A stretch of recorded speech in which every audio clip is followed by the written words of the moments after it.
Hello everyone, welcome to Sunya IAS. This is your ongoing series on NCRT. As you must be knowing by now that I am handling the section for history, and right now we are doing modern history.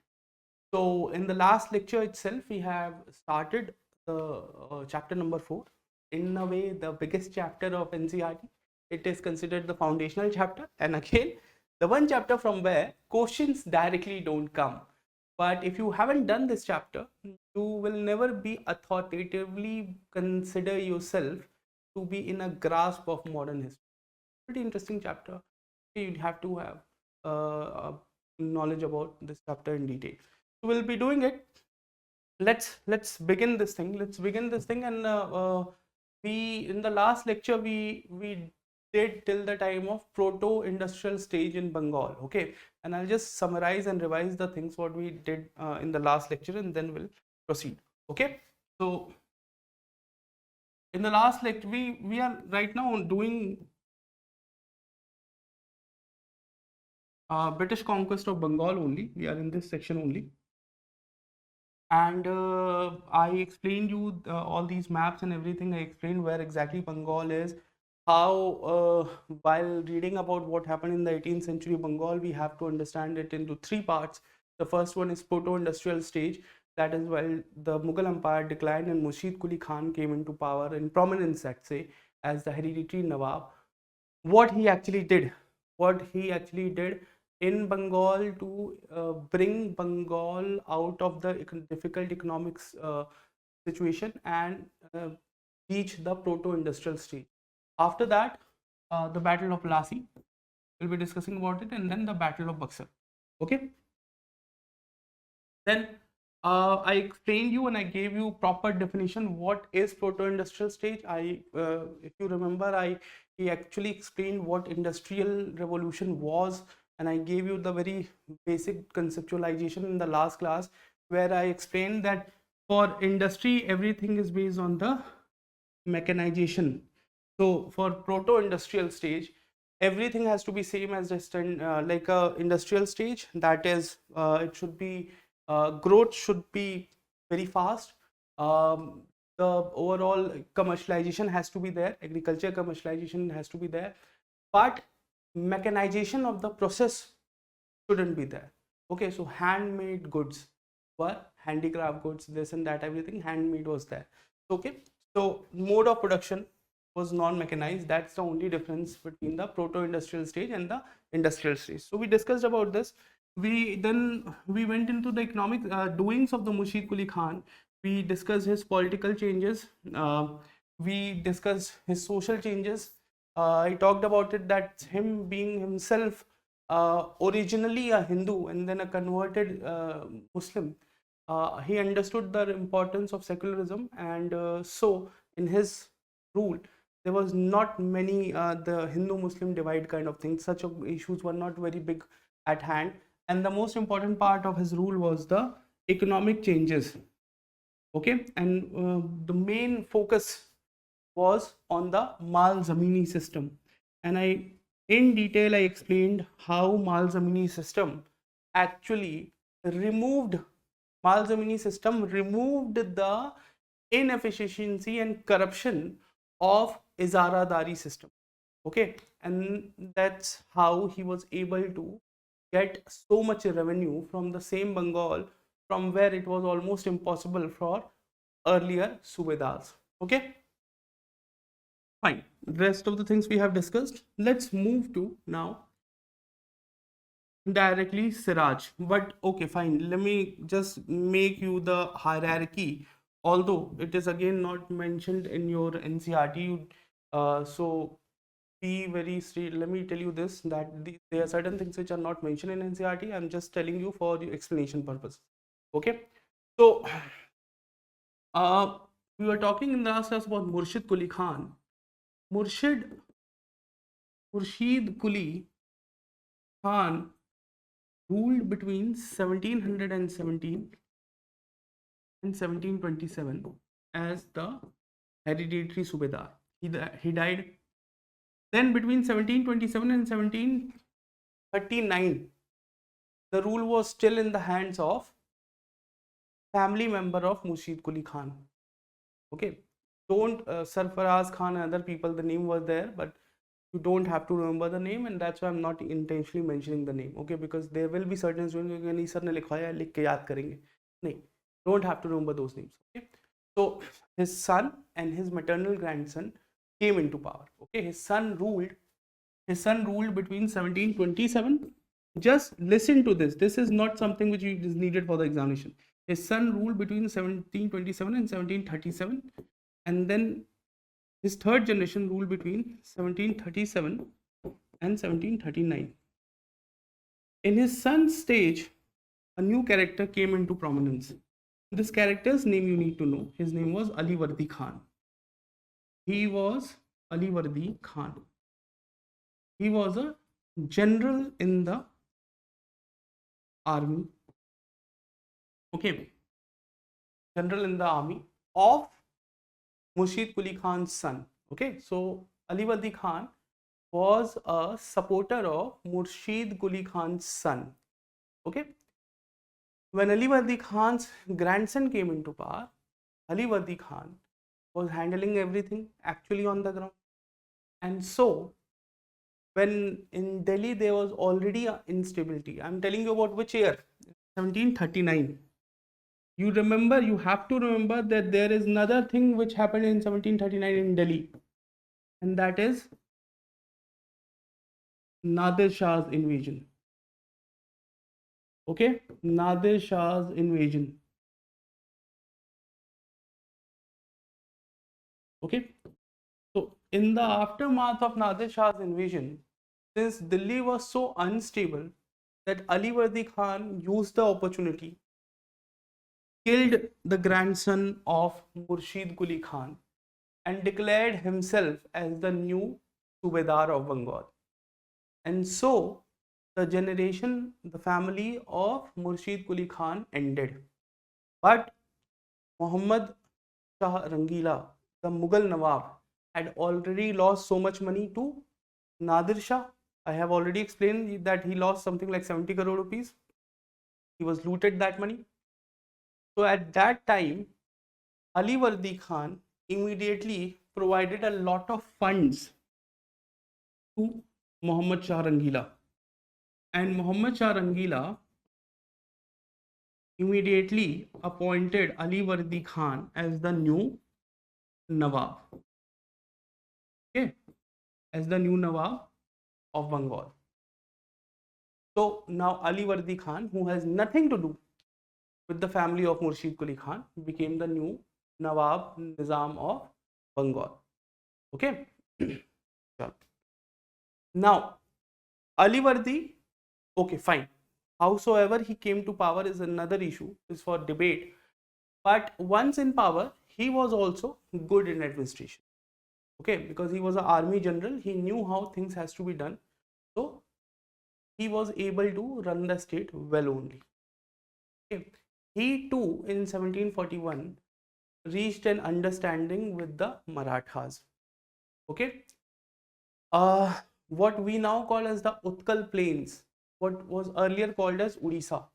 You'll see the map of India. Now I'll make another one. If you will see the map, okay, something like this. I don't think it's a proper map, but yeah, fine. So fine, like this. This area is called as Utkal Plain. Okay, and this Utkal Plains also used to come in the reign of Alivardi Khan or Murshid Quli Khan. Okay, Murshid, yeah, this area. At the time of Murshid Quli Khan, this area was also in control of Bengal Suba, but this was given over to the Marathas in 1741 by Alivardi Khan in return of an assurance that Marathas will not attack the Bengal Suba anymore and will not demand chauth from the bordering areas. Fine. So that is what Alivardi Khan did. Alivardi Khan, beyond this, was well-to-do leader in the sense that he was able to manage the administration, and nothing beyond that has to be remembered, only that. Okay, so that's why I have not declared discussing a lot about Ali Wardi Khan here, because in NCERT there is nothing written actually. The important thing came in when Ali Wardi Khan's maternal grandson came to power. Now Ali Wardi Khan also got old and he also passed away. So Ali Wardi Khan passed away in 1756, and things got interesting hereafter. Once Ali Wardi passed away, okay, the power went into the hands of Siraj ud Dawla. Siraj was Ali Wardi's maternal son.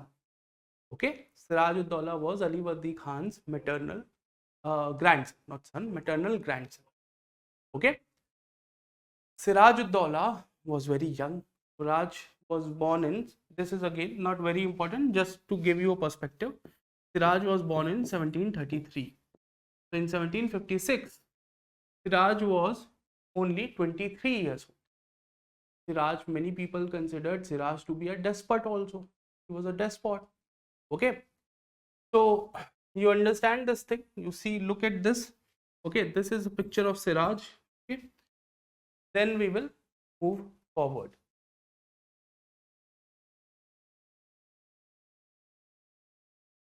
Okay, so as you can see, Siraj is a very interesting character, I just told you. But we won't be going again in too much into Siraj personal affairs.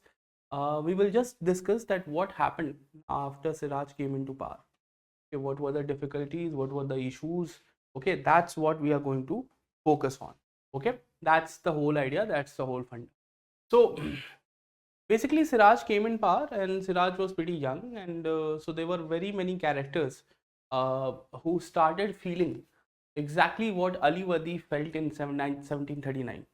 Because in 1739, Ali Wardi Khan felt like, look, this young boy from the family of Mushfiq Quli Khan is coming to power, and I am so experienced in administrator and all that, and I'm not getting the opportunity. Similarly, when Siraj came into power, now Ali Wardi's junior, okay, Ali Wardi Khan's junior, his name was Mir Jafar. He felt the same thing. And since Mir Jafar had seen Ali Wardi removing the erstwhile royal family from power in 1739, so it was not a very awkward thing also to think to remove Siraj. So Mir Jafar, the army general now, was someone who didn't like Siraj ud Dawla. First of all, you need to understand. After that, not only that, there were other characters. So I'll just frame this thing. Okay, there were few people who were okay. Let me, yeah. So basically, Siraj came into power. Okay, and immediately after he came into power, there were many people who were his opponent, who didn't wanted him to be in power. And who were these people? So first one was Mir Jafar. Okay, because I just told you that Mir Jafar was the army general who was thinking exactly on the lines of Ali Wardi Khan. He was like, Mir Jafar at this time was already in his 60s, a capable general. He thought that I should be ruling Bengal Suba and not this young kid. Okay. Then there is also a character famously called as Ghasiti Begum. Okay. Now, Ghasiti Begum was aunt of Siraj ud Dawla. Okay, and he was also. It is said that there were always some struggle, some issue going on between Siraj ud Dawla and Ghasiti Begum. The very famous instance when Siraj actually took over all the jewelry of Ghasiti Begum and arrested her. That also happened. But again, that is not required for your syllabus. Then there were other characters. Now these people were also the characters in the court of, okay, these people are characters in the court of Siraj ud Dawla. Okay, so Mir Jafar, Ghaziti Begum. Then there was this two brothers called as Jagat Seth. Now understand what is this. Basically, the thing is that they were bankers. There were many bankers, okay, who mostly were from the Jain community and were involved in the banking business, okay, Sahukar and all that. Now, uh, two of them who were brothers, they were the most prominent and they were so rich that they even used to provide loans to the government in Bengal, okay. So, and they were called as Jagat Seth. So, on one side, they were Jagat Seth, on one side, they used to trade with the government. On the other side, they also traded with the East India Company. Okay, because they are traders, they are bankers. East India Company is trader. Government is government at the end of the day. So there has to be a link. Okay, so Jagat Seth traded with East India Company also, and they had relations with the government. Now, there are more characters like Omi Chand, okay, and many others, but you don't have to know about them. That their name is not needed. Although, if you refer to any standard book beyond NCRT, you will get at least 9 to 10 different names, but those names are not required. They won't be useful in the examination, and that's why I'm not telling you. Okay, you just know these three names: Mir Jafar, Ghaziti Begum, and Jagat Seth. Okay, what will happen now? Okay, Siraj-ud-Daulah used to take loan from Siraj-ud-Daulah used to take loan from Jagat Seth and then never returned the loan. He even went to such an extent that when Jagat Seth tried to take money from him, he got one of the younger brother of the Jagat Seth brothers arrested. So he did all that also. The Jagat Seths were, and not only those two brothers, but even the other business community people, the other bankers, they were pissed off. They were hesitant in trading anything with the government at that point, and they were looking for an opportunity to support someone who can just remove Siraj and start working in a proper manner. So that was the situation on the ground. First of all, you need to understand what is going on, what kind of person Siraj was, okay, what were the problems, okay. Now, once this much is clear and these names are clear, Mir Jafar, Ghaziti Begum, Jagat Seth, and their role. Now let's come to the whole story. Okay, so what happened in the reign of Siraj-ud-Daulah? Now, what happened is actually the whole series of things between 1756 and 1757. These series of events led to the Battle of Buxar, and this series of events ultimately led to end of the rule of Siraj-ud-Daulah and effectively provided Britishers political stakeholdership in the affairs of Bengal. In many books, at many places, it is written that the Battle of Plassey made Britishers masters of in Bengal. No, that is not true. In any good scholarly book, it is not written. It is not even written in your NCRT. Okay. What Battle of Plassey did is it made a trading company, East India Company, political stakeholder in the affairs of Bengal, and they also got huge profit by the Battle of Plassey. Now, how it happened, what happened in it, those things we have to discuss. Okay, and this timeline we'll use after that for summarization purposes. Okay, so we will be reading about Battle of Plassey. Okay, we will be talking about what were the causes of the Battle of Plassey. We will be looking at political cause, economic cause, social cause. We will be looking into the consequences. Okay, all political, social, and economic consequences. We will be trying to discuss what were the immediate conditions before Battle of Plassey, which kind of we discussed till now, and then we'll look into that what exactly started the Battle of Plassey in June 1757. Okay, so that's the agenda. Now, if you want, you can make this thing, okay, and then we'll move forward.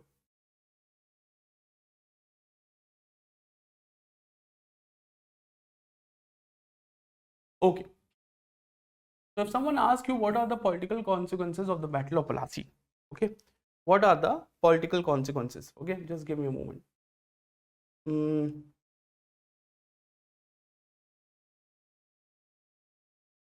Okay.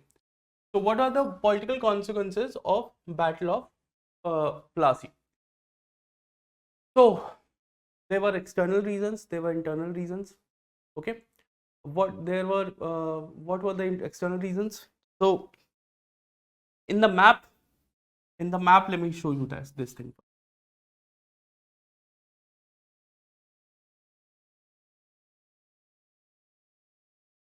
Okay, this is your Bengal. Okay,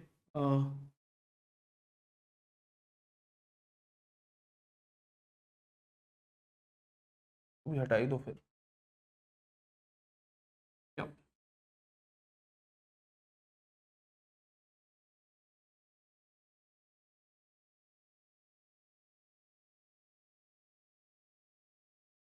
Okay, this is Kolkata. This is Murshidabad, which was the capital, okay, of Bengal. And this is Qasim Bazar. Now, what happened here? Understand this thing. So what happened here is I have already taught you about the Anglo-Carnatic affair. In the Anglo-Carnatic affair, okay, the French and the British fought among each other, and that was the basic reason for the first Carnatic War. Okay, in the Carnatic Wars, the French took over the fort in Madras, and then later you saw the Britishers also took over the fort in Pondicherry. So to make sure that these things don't happen in Bengal, there were two main factories, two main European companies. One was the British East India Company, the other was the Dutch East India Company. So both British East India Company and Dutch East India Company started building up their factories. Okay, so already they had the structure, already they were using it for trade purposes. They started fortifying the whole structure. Fortifying का मतलब जिन्हें नहीं पता वो दीवार बनवाने लगे. Okay, अब there is a basic understanding in Indian sensibilities. Okay, when it comes to a fort मतलब कि किला. So killa can be only owned by a ruler, and this you have to keep in your mind. Okay, a fort is the place where the monarch, where the king resides. It's not like any random person can make a fort. No, it won't be allowed. When we'll be talking about Marathas, I will give you an example that if you'll go even now to Shaniwar Wada, okay, in Pune, okay, the bottom wall structure of Shaniwar Wada is made up of stone. But because when Peshwa was creating Shaniwar Wada, okay, he was creating it as a fort only, as a killa. But when Chhatrapati got to know about it, and Chhatrapati used to be the king of Maratha Empire, and Peshwa used to be the prime minister. Chhatrapati complained, and Peshwa was forced to use normal normal bricks instead of using stones, because once there are stones used, it is considered a fort. So that thing you have to keep in mind. Fort is the place from where the king governs, king rules. Fort is always under the ownership of the king. Okay, it is not like any random person can make a fort. That won't be allowed. Okay, that was not allowed back in those days. अब तो खैर ठीक है, अब Scotland में जाके खरीद लो, पैसा है तो allowed है, but back then it was not allowed. So what both British East India Company and Dutch East India Company started fortifying their factories. So what they were basically converting their factories into fort. Okay, now this is Siraj-ud-Daulah didn't like this thing. Siraj was of the opinion that you are challenging my sovereignty, you are challenging my authority. when I am sitting here, I am responsible for the security of all the subjects and residents in my country, in my state. If you are residing here, your security is also my responsibility, and I will take care of you. Don't have to do any such thing. Dutch East India Company said, okay, fine, great. British East India Company never followed. British East India Company's governor at that time, he was like, no, we will continue. And he continued. Okay, just give me a moment again.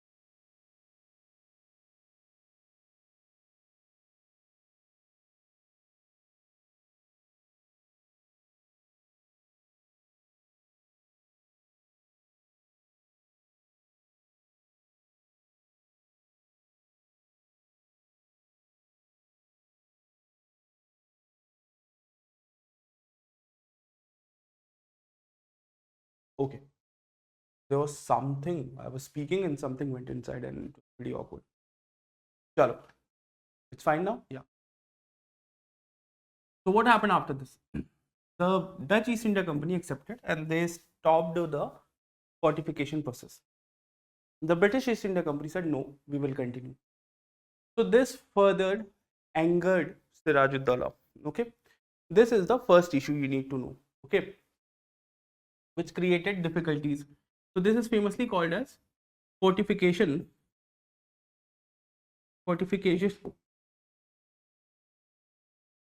of Fort Williams. Okay,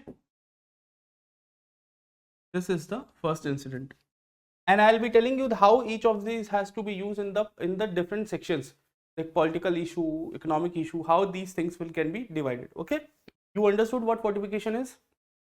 Let me show you the map also. Okay, yep, fine.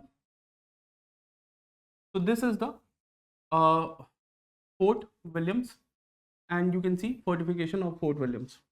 Okay, now what is the other issue? The other issue was corrupt use of dastak. Now what is dastak? Again, let me explain this thing. I have told you that 1651 Shah Shuja allowed to trade throughout East India Company for annual payment of 3000 rupees. Okay, this thing was further reassured by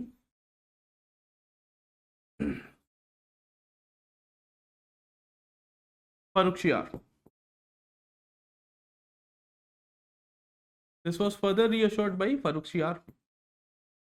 Okay, so to implement this, the East India Company officials used to get a pass, okay, a piece of paper on which it was written that they have the permission, and this pass has to be shown on each of the fort. Okay, there used to be checkposts on the forts and they have to show it on the forts.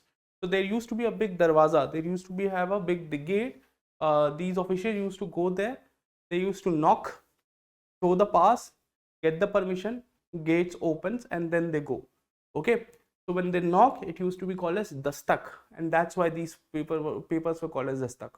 Okay, now from here, these papers were basically has to be used for one single purpose, that is, if the merchants, and these merchants, writers, all these things I have explained you, that these merchants were the employees of the company who used to go into the hinterland to buy products for the company.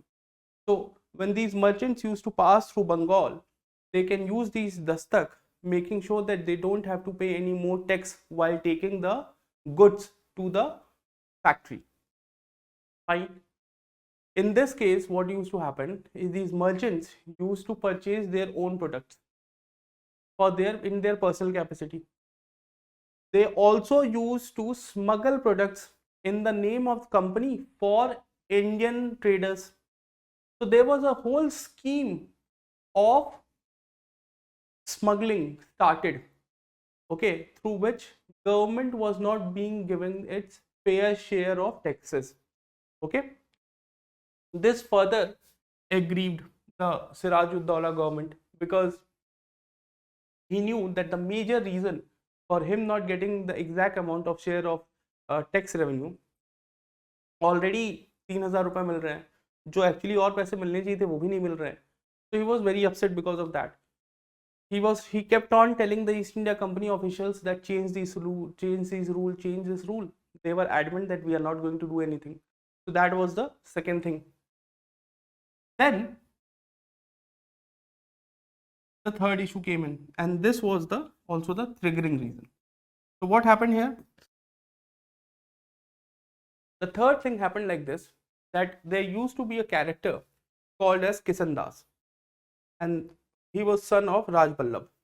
Raj Ballabh was a nobleman in the court of Siraj-ud-Daulah.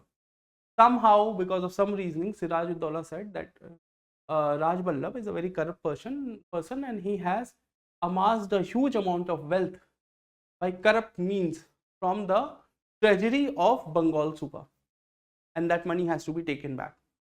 When Raj Ballabh was arrested, it was found out that his son Kisan Das has already went to Fort Williams and is actually inside the Fort Williams, and over there is a Indian trader, native trader Omi Chand, and Kisan Das is staying at Omi Chand's place inside with the British protection.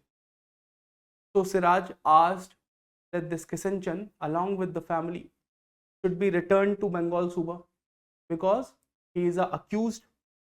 The Britishers denied first of all, and then later said that they are not going to hand over Kisan Das to Siraj-ud-Daulah.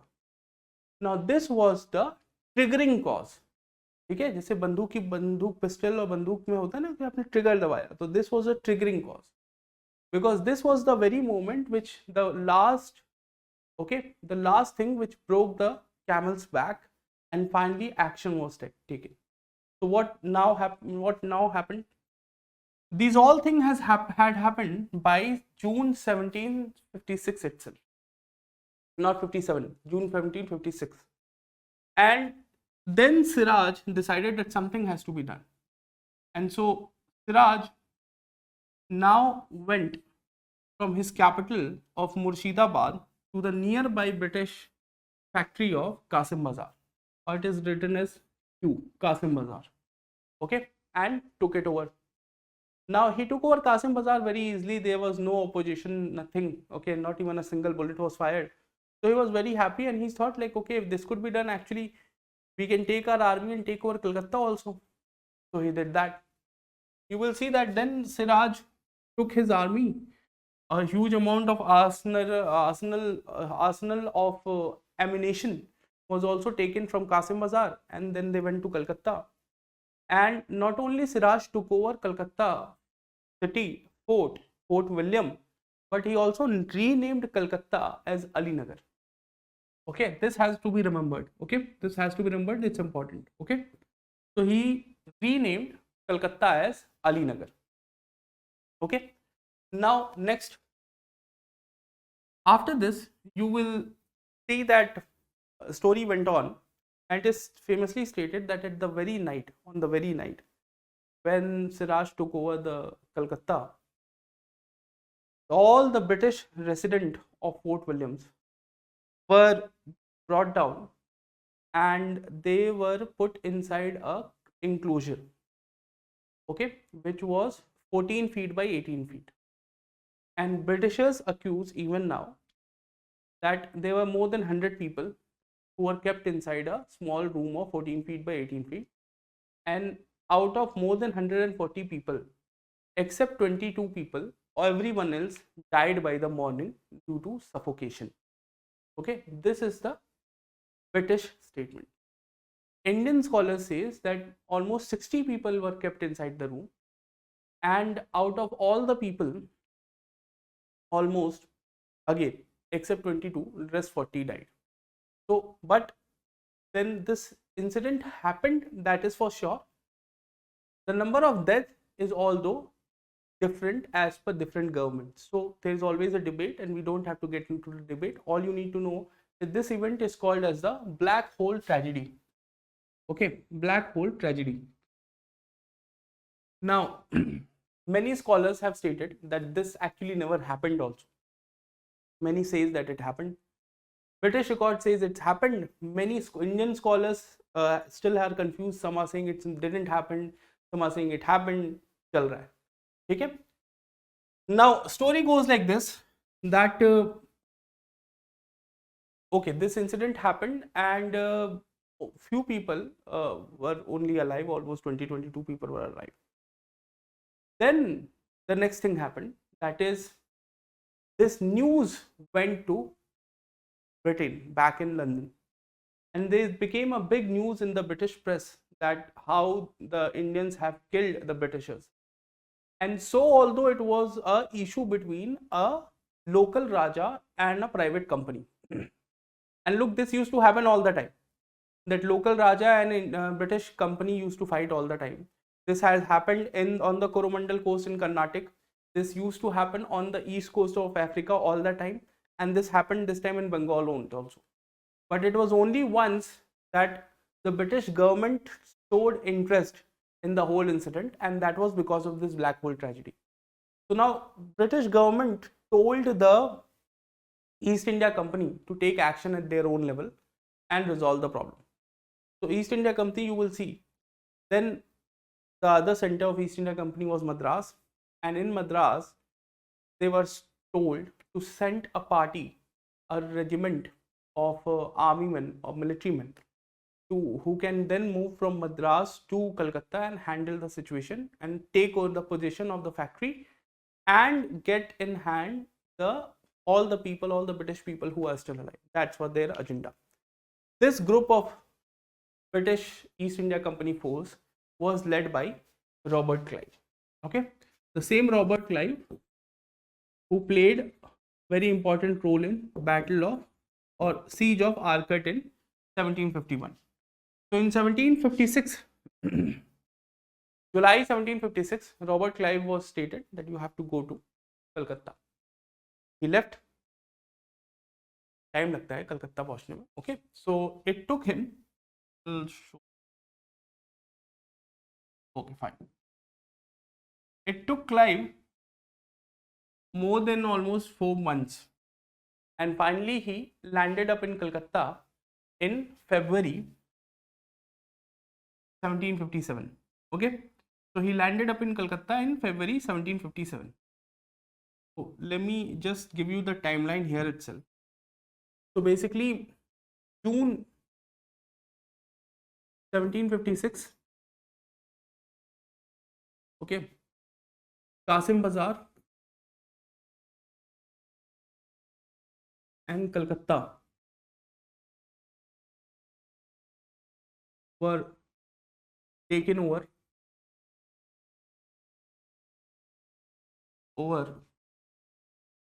by Siraj.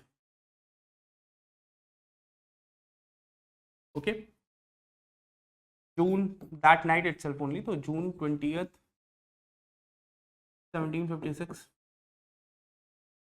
black hole tragedy. Although I told you that how you have to read about this incident, that Indian record many a time says that this incident didn't even happen. Okay, then this is first, then this happened, then in February 1757, okay, Clive came to Calcutta, or by this time it was called as Alinagar, but because it was renamed. Okay, now after this, what happened? After this,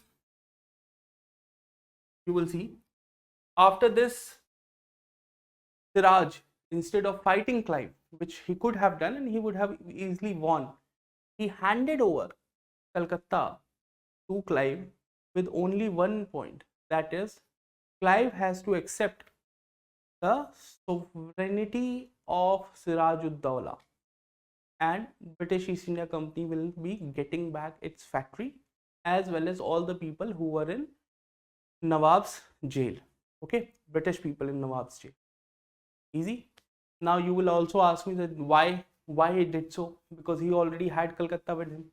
Why he gave it to Clive? Okay, in the famous, there was a treaty. Okay, in February only, February 1757, a treaty was signed. Treaty of Alinagar. Okay, Treaty of Alinagar. 9th of Feb 1757. Not has to be, no need to remember the date. Okay, but it was signed and it was stated that factory will be returned to British East India Company if British East India Company accepts the sovereignty of Siraj ud Dawla. So why he did so? He did so because in the previous lecture again I have told you that Ahmad Shah Abdali was attacking North India. Ahmad Shah Abdali raided Indian subcontinent 8 times between 1748 and 1767. Okay, before 1761, that was his 5th raid of India. Before that, in 1756 only, Ahmad Shah Abdali had crossed Delhi along with his horders and reached Meerut, looted Meerut and Mathura and went back. Okay, in 1756. Siraj knew that he was not in Murshidabad, which was his capital. He was sitting in Calcutta. And he knew that if Ahmad Shah Abdali will get to know, he can also come and attack Murshidabad. Okay. Siraj also knew that in Bihar, there were people who were Afghans. These are the same people who were part of the Sur dynasty, who were the ruling elite between Mughal times. Okay, and these Afghans who used to live in Bihar had come along with the Khiljis in the Sultanate period in 1100 and 1200 and were living in Bihar for almost 500 to 600 years. But Siraj knew that he was not an Afghan. If Abdali will come from there, these Bihari Afghans will align with Abdali and they will attack Bengal very seriously and jeopardize all his security arrangements. And therefore, he needed a way out. So, when February 1757, Robert Clive arrived in Calcutta, it was an opportunity for Siraj to get some terms from Britishers and go back to save his own capital. Okay, and that is the reason that he agreed for Treaty of Alinagar. Okay, now you got it, why he accepted Treaty of Alinagar. Okay, so this happened in February 1756. But after this, Clive knew one thing for sure, that look, the only reason Siraj has went back from Calcutta to Murshidabad is the fact that there is a real threat of a Ahmad Shah Abdali, of a Durrani tribe invasion of Bengal. Clive knew that once this threat will be dealt with, once this threat will be over, then this guy is going to come again and he is going to attack Calcutta. Clive has to figure out a way as soon as possible to resolve the issue of Siraj ud Dawla once and for all. And so, Clive approached whom? Clive approached Omi Chand. Omi Chand, if you don't remember, that also fine. So, Clive approached a trader, his Indian native trader who used to trade with the Britishers. His name was Omi Chand. And they introduced him to Jagat Seth. Okay, the same Jagat Seth who were already upset from whom? From the Siraj ud Dawla. Okay, so Clive was now in direct touch with Jagat Seth. These Jagat Seth brothers introduced Clive to whom? Now he was introduced to Mir Jafar, who himself wanted to be the ruler. And so a plan was hatched between Mir Jafar, Jagat Seth, and Robert Clive that the British East India Company will attack Bengal Suba, will attack Murshidabad, and the Bengal army, which otherwise actually was led by Mir Jafar only, has to not retaliate. And so finally, when actually battle happened in Palasi, okay, ground of Palasi. And ground of Palasi is actually, Palasi is a place on bank of, write it down, this is essential, okay. Palasi is on bank of Bhagirathi River. Bhagirathi River. Okay. So the battle was fought on June 23rd.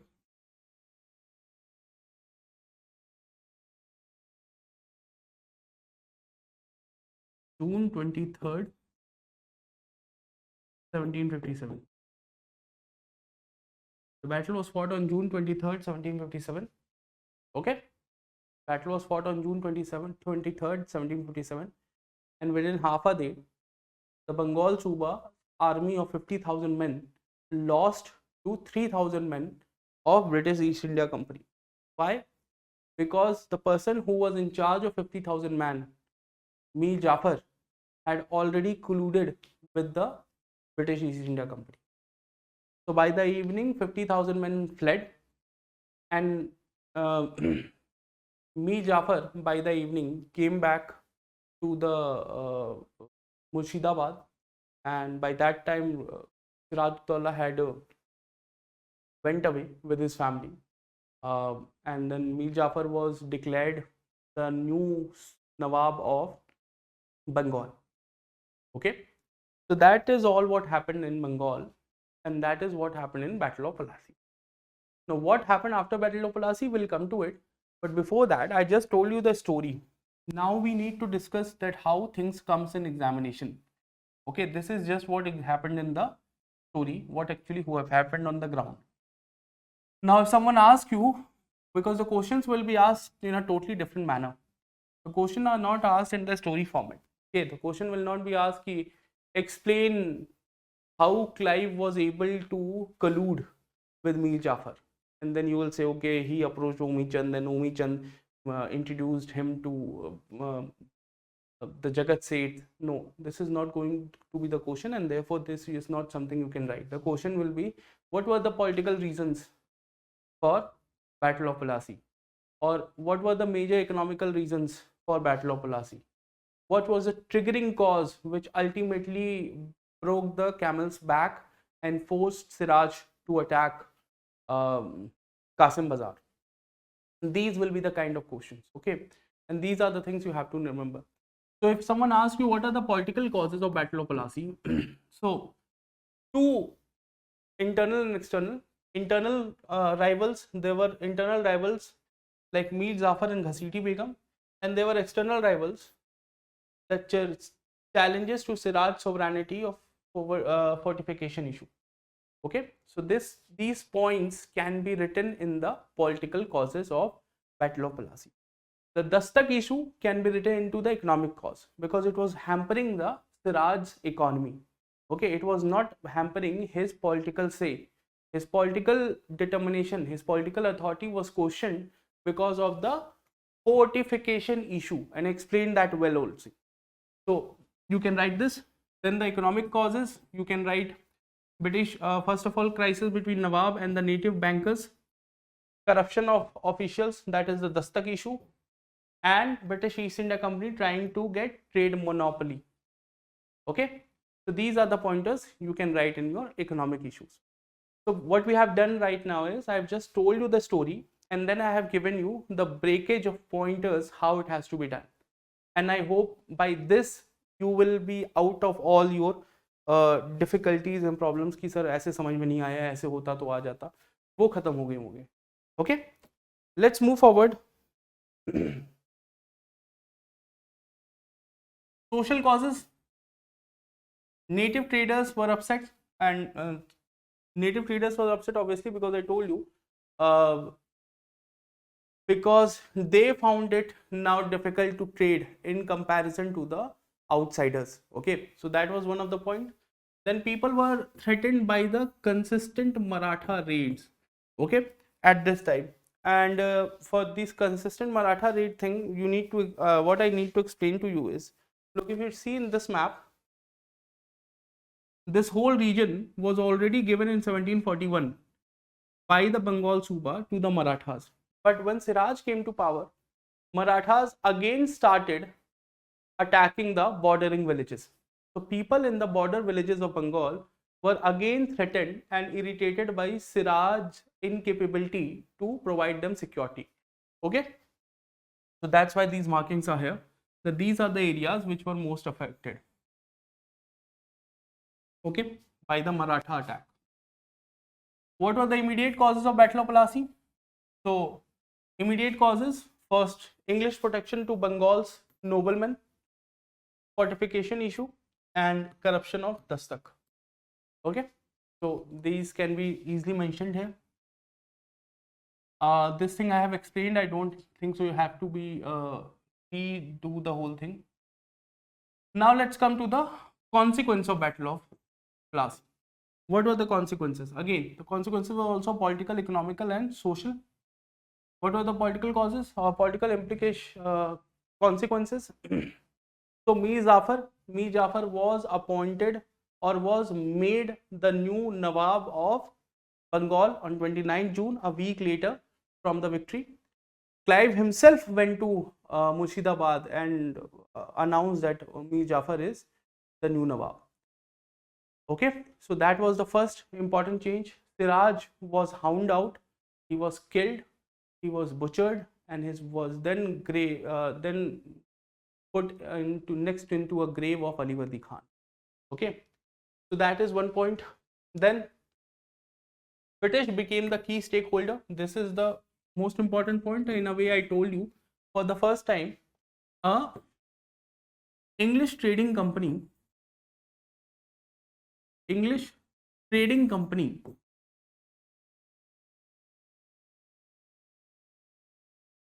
became political stakeholder. Now, this was although not the first time, because if you remember, in South India, for a time period of Dupleix time in during the Second Carnatic War, Dupleix was able to get a better favorable term from Muzaffar Jung as well as from Chand Sahib. And but that whole alignment of the French East India Company didn't lasted very long. Okay, this one lasted. Okay, and that's why this is more preferred and stated to be the first instance, although the first instance was actually Dupleix. Okay, now decline of Murshidabad as a seat of power, because after this only you will see that importance of Calcutta will increase, because all the decisions will be re-looked into by the Council of Fort Williams. Okay, so importance of Calcutta increased and Murshidabad reduced, and French became secondary power even in Bengal. So French were already secondary power where? In the South India, or by this time they were actually fighting, and after this you will see that by 1763 French became secondary power in southern part of India on Coromandel coast. Even in Bengal, after this French became the secondary power. This is actually a picture where Clive is shown. This is Clive. He is shown to be meeting Mir Jafar and Mir Jafar's son in hiding. Okay, just a pictorial representation, nothing very specific.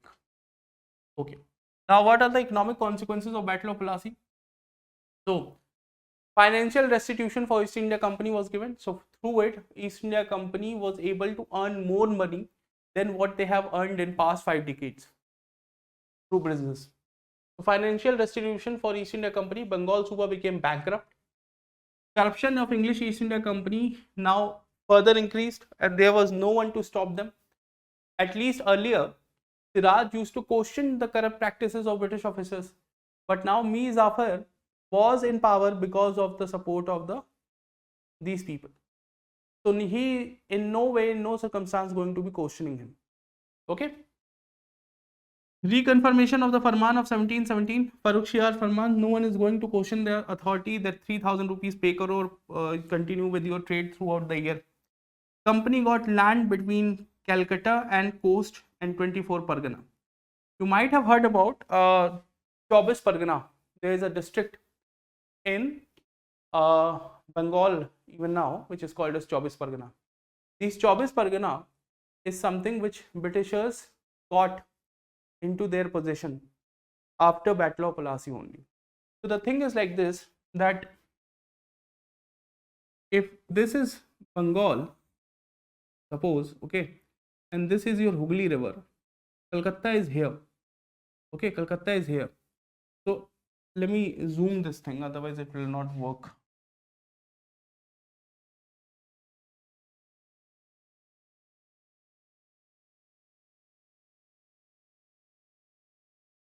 Okay, suppose this is your Bengal. It's not like Calcutta is right on the coast. Okay, there is like no beach in Calcutta. Okay, so Calcutta is here on the Hooghly River. Okay, and you remember that Britishers got only 3 villages in 1697. Okay, 1693, sorry. Okay, so there was a region between the coast and the factory. Okay, so that area along with 24 Pargana, that was also given to the East India Company. Okay, that was given over to East India Company. Okay.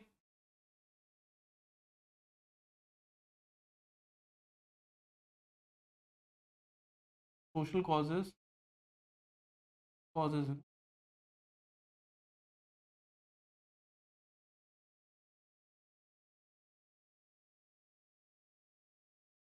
Economic consequences. Okay. Company got the land between Calcutta and the coast and 24 Parganas. Okay. So we are done with this point. Let's move forward. Social consequences of Battle of Plassey. Okay. So increased revenue demand impacted the population first of all, because in aftermath of Battle of Plassey there was complete bankruptcy in the state of Bengal, the Suba of Bengal, and so the new Nizam, the new Nawab Mir Jafar again increased the demand of tax from the native Indians, and so the native Indians found themselves in a more difficult situation. Okay, Nizamat Sarkar became ineffective. Maratha raid further increased. All these were consequences. When you don't have money, you don't have the power to keep yourself secure. So when you are not able to keep yourself secure, even the other opponents of yours, whether they are Marathas or anyone else, they also got a chance that this is an opportunity. We can also take some part of land or do something to make some money in this moment. Okay, and that is what they did. Now, this is done. Okay, now let's come and discuss about the reign of Mir Jafar. Okay, reign of Mir Jafar. So now I just told you that Mir Jafar came to power in 1757 after killing Mir Siraj-ud-Daulah. Okay, but you will see that immediately after coming to power, he was made to give so much money to the Britishers, and already coming out of a war, the Bengal Suba was not doing economically very well. Even Siraj was not an economical mastermind. He was no Murshid Quli Khan. So he was also not running the state very well. Okay. So under these circumstances, Bengal Suba was already bankrupt. Okay, and then the Britishers were, every other day Britishers were demanding more money, more money, and more money, and more money.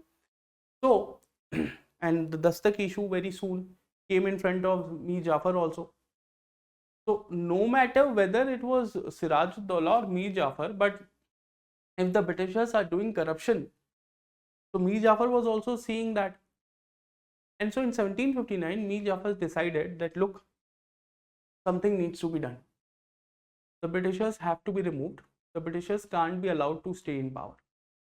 And so in 1759, Mir Jafar, the Nawab who came in power by conspiring along with the Britishers, now went into a conspiracy with the Dutch East India Company to remove the British East India Company from Bengal.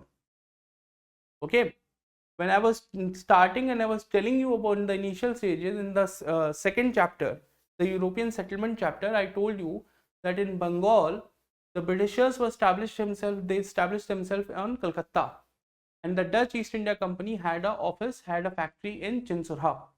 Okay, so Mir Jafar aligned now with the Dutch East India Company, and a battle was fought, famously called as Battle of Chinsurah. Battle of Chinsurah. Okay. Now this Battle of Chinsurah in 1759 was fought between Dutch East India Company and British East India Company, and still the British East India Company won. It was not that the British East India Company had exceptional power in comparison to Dutch East India Company, but the reason for their victory was something else, and that was Mir Jafar's son-in-law, Mir Qasim. So Mir Qasim, at the very last moment, went from the side of his own father-in-law to the side of British East India Company and informed the British East India Company that the Dutch are going to attack. And so this Battle of Chinsurah happened. Okay, and since Britishers already knew about it, they won.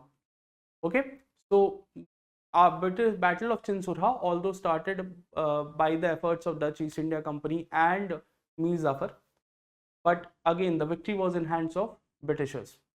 So what Britishers did, again understand. So outcome of Battle of Chinsurah, first of all understand this. Outcome of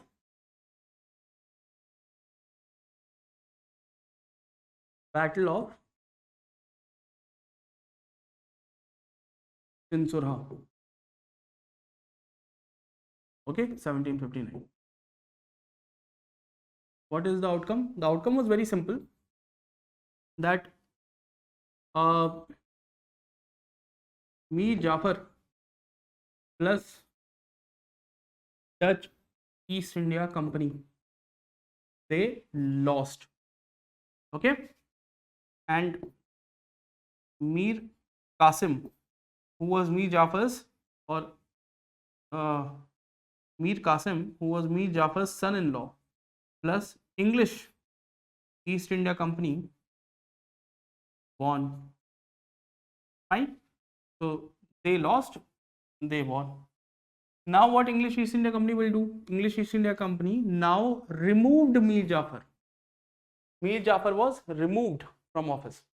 The same Mir Jafar who was appointed by British East India Company in 1757 was now removed in 1759, and his own son-in-law Mir Qasim was made the new Nawab of Bengal. So Mir Qasim was now made the Nawab of Bengal. Okay, but there is another problem, that for making Mir Qasim the new Nawab of Bengal, Britishers again increased their demand. So last time they took the land between the coast and Calcutta along with Chobis Pargana. This time they took over the zamindari of the three most important trading towns, that was Burdwan, Midnapur and Chittagong. Chittagong was the port. Burdwan, Midnapur and Chittagong. Chittagong is the same city from which in 1688 Aurangzeb had kicked them out. In 1759, they got the complete control of the whole city, not only the port. Okay, from Mir Qasim. Now, at this time, Mir Qasim was made the Nawab. Now, understand that Mir Qasim also started facing the same problems. Same dastak, same corruption, same native traders saying that sir ये corruption कर रहे हैं, हमको tax देना पड़ता है, ये tax नहीं देते हैं. Okay, same problems. So the one tax issue you need to understand. Okay, one tax issue you need to understand. What used to happen is, like, suppose there is a silk cloth, okay, and its cost price is 100 rupees. Okay, cost price is 100 rupees. Fine. And there is a state or Bengal Suba tax. Bengal Suba tax is 10, maybe 40%. Okay, Bengal Suba tax is 40%. So now the silk cloth price will become 140 rupees. For any native traders who is purchasing this particular cloth from the maker, from the manufacturer, and bringing it to the market in Calcutta or Murshidabad or anywhere else, that this cloth will be 140 rupees now, at least for in the market. For the Britishers, because of the dastak, for the Britishers, because of the dastak, this was totally off, and so for them the price was 100 rupees only. So every time the smuggled goods which used to end up in Calcutta only, but were not getting sent outside India, they were getting sold in open market in India only at a lower rate than what the native traders were selling it at. So a native trader could not sell a particular product less than this price, because इतने की तो खरीदी है उसने. Although the Europeans who were ready to sell it in India, they could sell it by 120 rupees only and still make a 20 rupees profit. And so the natives business was getting most impacted. Okay. So Mir Qasim also complained about this to the Britishers. Britishers said nahi kuch nahi karenge. Okay. They did handle this issue at the time of Siraj. They didn't handle this issue at the time of Mir Jafar, and they didn't handle this issue at the time of Mir Qasim. So Mir Qasim came up with an excellent idea. Mir Qasim was like, ये सारे tax हटा दो, किसी पे नहीं लगेंगे tax, हम tax ही हटा देते हैं, ठीक है, किसी पे टैक्स नहीं लगेगा, ठीक है, सब पे टैक्स हटा दो, इंडियंस पे भी टैक्स नहीं लगेगा, ब्रिटिशर्स पे भी टैक्स नहीं लगेगा. Now what will happen of this is Indians can also sell at 100 rupees, because anyway he was not allowed to make any profit. So much was the corruption. So he was like, anyway, leave that thing, because what will happen, at least there will be an equal market and the native traders will be profited. So now East India Company started making some pressure on him. They started building pressure on him that no, you put the tax back on the natives and you give the profit, or you give this facility of 3000 rupees thing only to us and not to them. Okay. And the pressure was so huge that he was forced, or he decided that it won't be possible anymore for him to stay in Murshidabad, because Murshidabad was just too close to Calcutta, and there was too many people in the Murshidabad court who were just carrying all the information and informing the Calcutta Council, okay, of every move of Murshid Quli Khan. So he shifted his capital from Murshidabad to Munger. Okay, Murshidabad to Munger. Munger was in Bihar back then. Okay, Bihar was also part of Bengal only.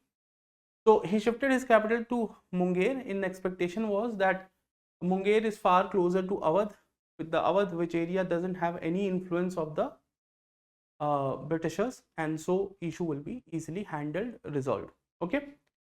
Now, while stationed in Munger, he decided that he will do two things. So while in Munger, Mir Qasim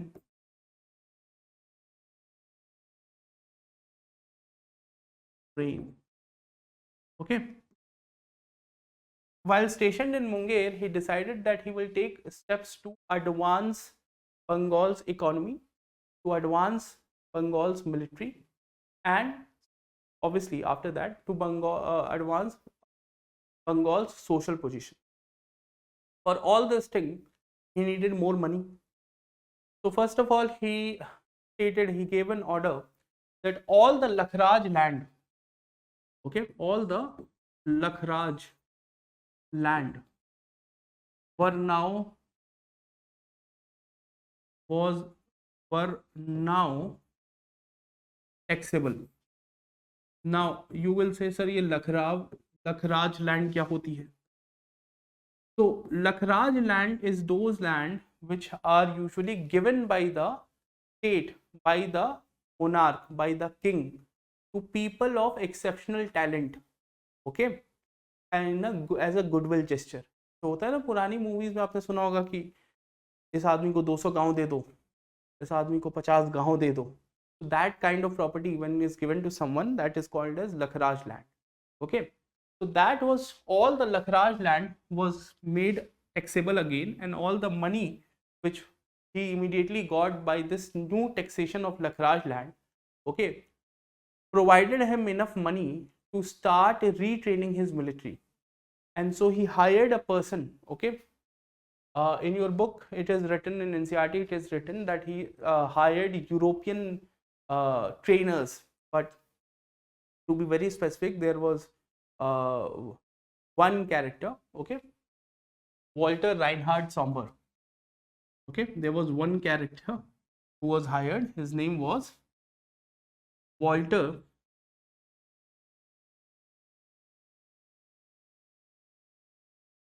Reinhard Somber. He was given he was a European who was given the responsibility to train the Bengal's new army, Mir Qasim Bengal's new army, into the Western art of fighting. Great. So by 1763 he was training them, and in 1763 one incident happened. Now this incident played the role of initial cause for the Battle of Buxar, and this is the Patna massacre, and this Walter Somber was very much involved in this massacre. So what happened?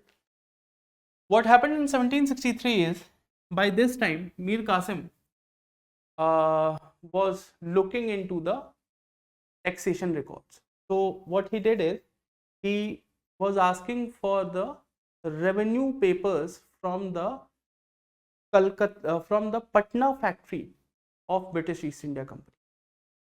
जैसे कलकत्ता में factory है, वैसे पटना में भी factory है. There used to be a lot of trade in Patna also. Okay, so he was asking that show me the papers that how much trading has been done in Patna. So he was asking for the papers, and Britishers were not ready to show him the papers because they have traded a lot more but hasn't paid any tax on that. Okay, because that whole region of Patna, the tax on the Patna region was separate. That was not in 3,000 rupees Bengal scheme. So he sent Walter Somber to Patna, and with the simple objective that go there and bring me all the papers. When he went to the Patna factory of East India Company, the officers didn't hand it over him the paper, and Walter Somber, being a military man, he killed almost 40-50 people. British record says 40-50 people were killed, and record said no, not more than 8 or 9 people killed. But he killed very many British as well as Indian men who were employed by British East India Company. And in retaliation to that, East India Company said that Mir Qasim will be removed from office, even in Munger. He will not be allowed to stay in power anywhere as the Nawab of Bengal. So now, and this incident is famously called as Patna massacre. Patna massacre. And so Mir Qasim now had no option but to flee, and he fled to Awadh. Where he went? Awadh. Okay, to Shuja-ud-Dawla. Okay, he went to Awadh to Shuja-ud-Dawla in 1763. Okay, now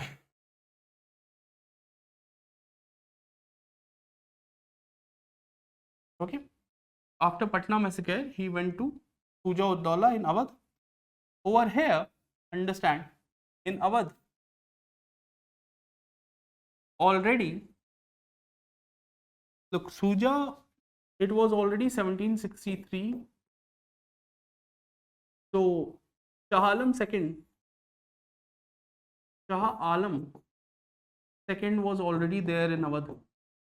Okay, the Mughal Emperor Shah Alam II was already in Awadh because he was also hiding after the whole Battle of Panipat thing, third Battle of Panipat. He hadn't yet gone back to Delhi. Okay, so he was also hiding in Awadh. Shuja-ud-Dawla.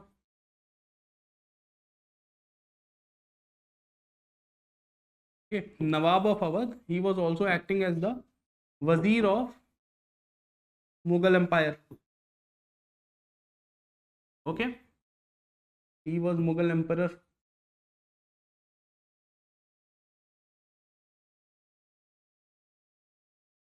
And now Mir Qasim also ended up here only.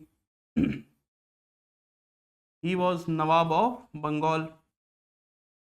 So all three here decided that after Battle of Panipat, there is a void of power. And if we combinedly can fight off the British, we can reclaim our reduced assertiveness in the North Indian plains. And so a tripartite agreement was done. Understanding was reached that the combined army of Mughals, Awadh and Bengal will go and fight whom? Will go and fight the Britishers. And so against British East India Company. Okay. So that was the plan. Take a look. Okay, that was the plan. समझ आई बात? Okay. So battle of, and hence the battle of Buxar was fought. Okay, hence the battle of Buxar was fought in October 10th, 1764. Date is not important, but 1764 yaad rakho. Okay, British again although won. Here a total fighting force was 40,000 men of the three combined armies, and the British had 7,000 men. Still the Britishers won because they were far better fighters. Okay, they were technically more sound. They were not only horde of people who were just running on any direction and killing each other. As well as there were some other things also. For example, the Nawab of Awadh has already reached an understanding a night before the battle started and has left the battleground in the morning. And Mir Qasim had also ran away with 30 lakh rupees of jewelry the night before the battle. So it was only Shah Alam II on the battleground who lost within 3 to 4 hours, and he was taken by his scholar to the tent of Robert Clive, and he was forced to sign the agreement over there, that surrender papers. That's it. And that is what Battle of Buxar was. Okay. So yeah, ज़्यादा interesting कुछ है नहीं, ठीक है, बड़ी simply हो गई थी चीज़ें. So obviously, official Battle of Treaty of Allahabad was the aftermath. Overall, the agreement, the surrender documents were immediately signed, but proper agreement is called as Treaty of Allahabad, which was the outcome of Battle of Buxar, and it was done in two parts. And I will explain this thing to you, and then I'll show you the papers or what the terms are, what are the written terms. But first of all, one need to understand that how one's remember this Treaty of Allahabad, because this is the most important treaty in a way, because it provided the legal sanctity for the Britishers to become a what? legal administrator in India for the first time. Okay, and that is why it is important. So let me tell you what Treaty of Allahabad. Treaty of Allahabad.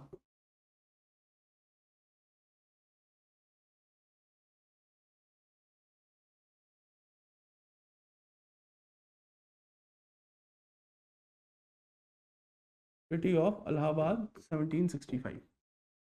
Now, it was done in two parts. Okay, it was done in two parts.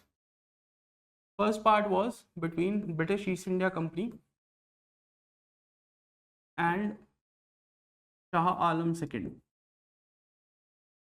Okay, and second one was between British East India Company and Shuja-ud-Daula. You might ask that, sir, there were three people on the other side. Why agreement only with two people? Because the third guy, Mir Qasim, had taped in the night with 30 lakh rupees of jewelry, and no one got to know that where he went. And the story goes on that he was found in 1877 in Delhi city, where he passed away in 1877 in very poor condition on the roadside. Okay, he was living on the roads by 1870s in Delhi city. Okay, and he died on the road. And that is also written in your NCERT. Okay, that Mir Qasim finally died in 1877 on the road. Basically, there is a Kotwali, there is a police station in Old Delhi. Near to it, Mir Qasim died 1877. But these two, you need to understand, British East India Company and Shuja-ud-Daula, and British East India Company and Shah Alam II. So, what two things? Let me first of all tell you. With Mughal Shahenshah Shah Alam II, the first agreement, the first thing was stated that Shah Alam II will be given, okay, Emperor will be given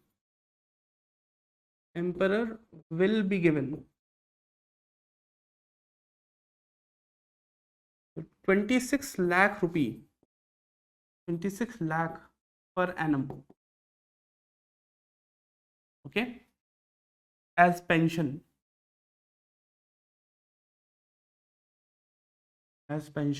And he will move to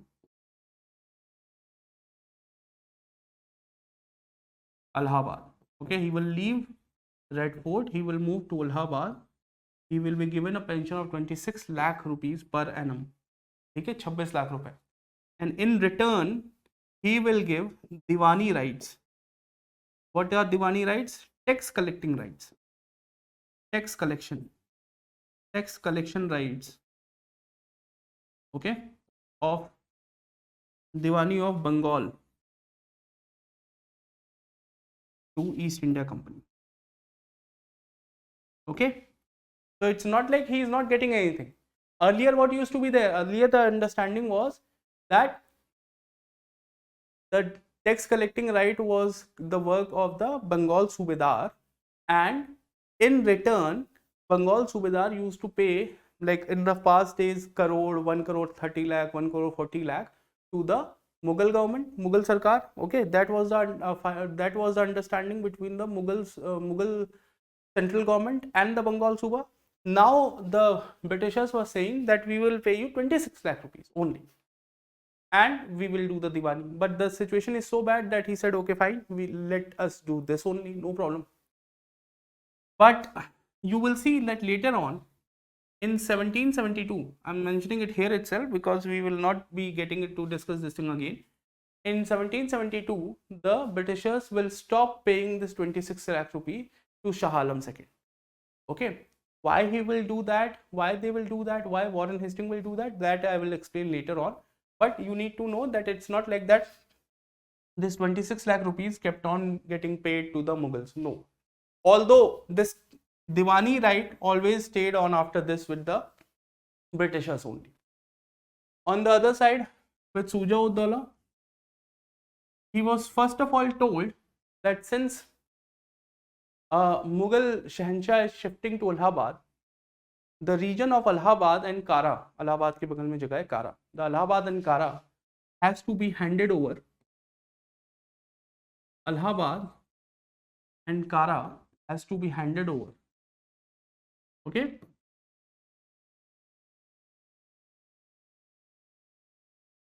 Because wherever Mughal emperor will live, he need to have his own authority. He is not going to live under the Subedar of Awadh, na? He is a Mughal emperor. So that has to be done. That where he is living, he should be given the authority. So that is point number one. Second, Suja-ud-Dawla was told that for all this battle of Buxar is your brainchild, Suja-ud-Dawla. And so Suja-ud-Dawla will pay 50 lakh rupee. 50 lakh rupee to East India Company. Okay. Although Suja-ud-Dawla was never able to pay this 50 lakh rupees, and therefore Suja-ud-Dawla ended up handing over Banaras and Mirzapur.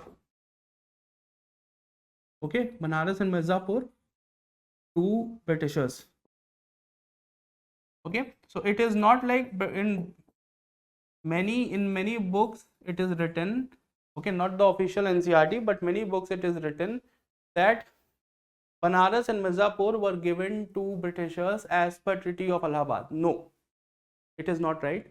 But the Treaty of Allahabad stated that Suja-ud-Dawla will pay 50 lakh rupees. When he was not able to pay 50 lakh rupees, he was forced to cede some of his territory. पैसे नहीं दे पा रहे तो जमीन दे दो. So Banaras and Mirzapur hence ended in hands of Britishers, and Britishers also didn't keep the Banaras and Mirzapur for themselves. They sold it to the Zamindar family of Banaras, and that's where Raja of Banaras came in from. In this Raja of Banaras, the royal family of Banaras will be very useful later on. Okay, when the establishment of BHU came into prominence. Okay, that whole when Hindu-Muslim divide of the 1920s and 1930s will come into play, even in 1860s, 1870s, 1880s, when the whole Hindi language and Urdu language divide thing will come into play. Okay, it is the royal family of Banaras who supported Madan Mohan Malviya and other people for Devanagari DP, for the use of Devanagari script. The main family who provided the funds was the royal family of Banaras. So you get to know where the royal family of Banaras comes from. Okay, so this is the Treaty of Allahabad, and this is how you need to know it. Okay, now how it is written in your books, that I will show you. Treaty of Allahabad, done, fine. चलो और लिखा है क्या? पूरा आगे. Fine. इसको ऐसे करते हैं. Let me explain. Okay, fine. So question in the examination, although will not be asked in the manner I have explained you the things. Okay, the question in the examination will be asked what were the causes, what were the consequences, what were the main reasons, what were the preluding conditions of Battle of Buxar. So preluding conditions, I have explained you. The preluding conditions were threefold. First fold, that in the aftermath of Battle of Panipat, both Suja-ud-Dawla and Shah Alam II were found themselves in a situation of power void and were looking for an opportunity to reassert their authority in the Indo-Gangetic plains. Okay, that is the story of these two people. On the side of Mir Qasim, so in 1760s, he tried to reassert his authority by first shifting his base from Murshidabad to Munger, but when the whole thing didn't able to stand on its own, he then shifted to Awadh and took the help of the other two native rulers. Okay, so that was the prelude. We'll see the causes and consequences one by one.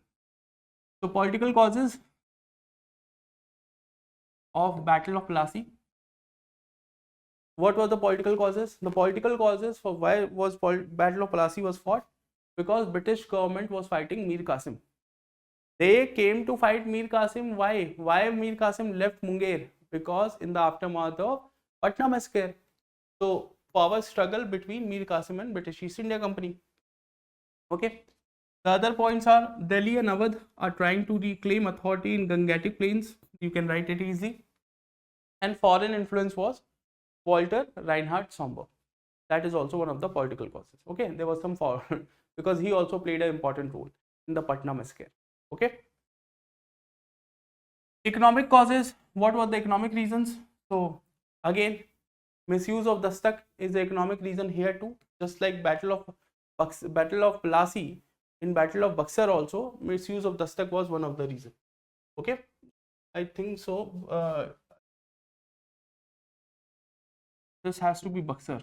Okay, people, please correct this thing. Yep, the points are correct. Okay, just right. Just give me a moment. Okay.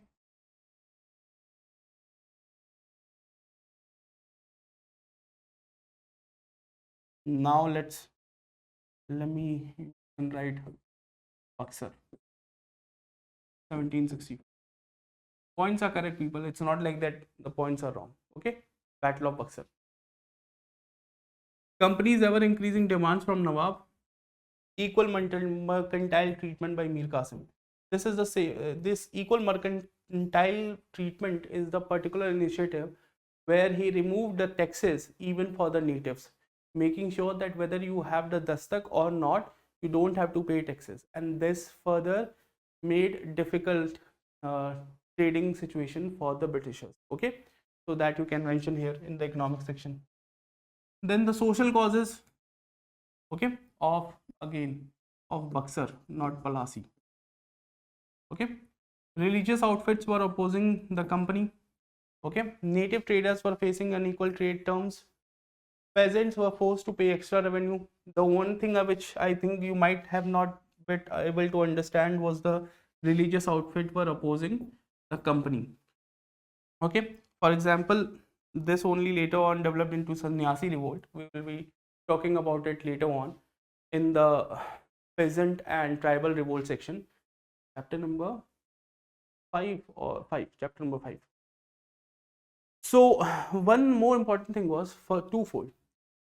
Uh, these companies were involved in a lot of missionary work. So many people were upset because of that. They thought that the Britishers are trying to convert them to Christianity. First of all, secondary, a huge number of in India, a huge number of people live on bhikshas and all. Okay, and that was a system back in the day. Now the situation became so bad in Bengal in the 1760s that people were not able to give bhikshas even, and so you'll see a huge amount of people from the bhikshuk group, factions group, uh, they also took stance against the Britishers. Okay, one very prime example is the sannyasis and the Nagas, who even participated from the side of the tripartite alliance in the Battle of Buxar.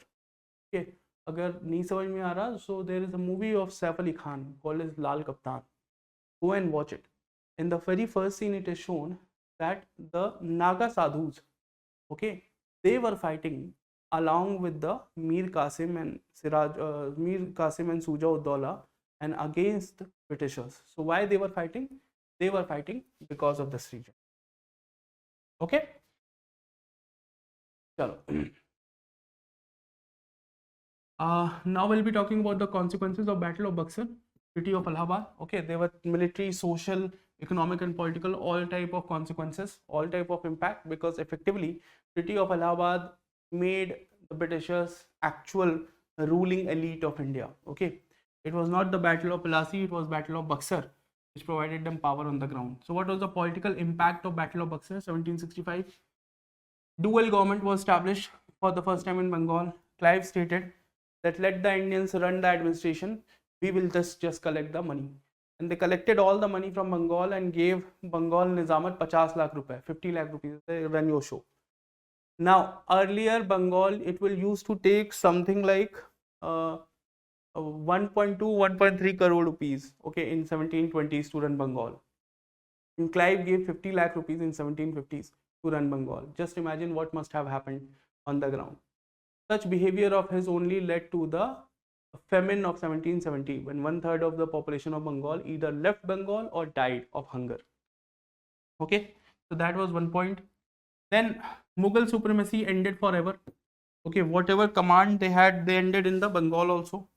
British East India Company became the superior power in the Indian subcontinent. Look, very interestingly, here also it is written superior power only. It is not written supreme power. Supreme नहीं लिखा है, superior लिखा है. The reason is they were not yet supreme. Supreme की बात अभी नहीं हो रही है. There were still very many claimants. Okay. Even after this situation, Marathas were still there. Supreme, they only became after 1880. Okay, when they took over Marathas also. Okay. Economic impact of Battle of Buxar. So again, same similar points.